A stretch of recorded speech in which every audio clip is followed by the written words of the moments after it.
Assalamualaikum warahmatullahi wabarakatuh. Hari ini kita mencoba tutorial cara membuang sel yang kosong pada data siswa yang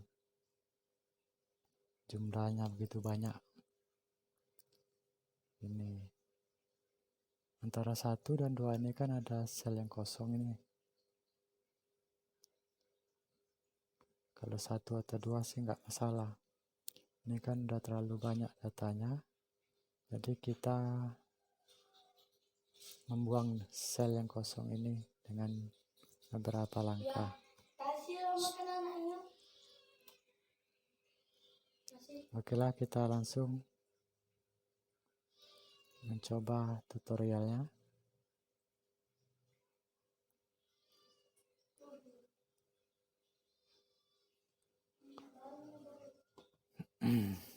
Kita pilih find and select. Pilih go to special. Pilih blank. Oke.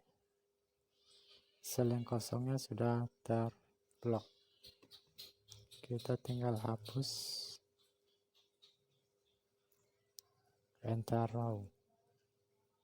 Entire row.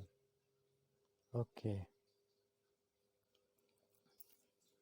Jadi sekian data. Yang banyak tadi sudah pulih seperti biasanya. Oke, sekian dan terima kasih.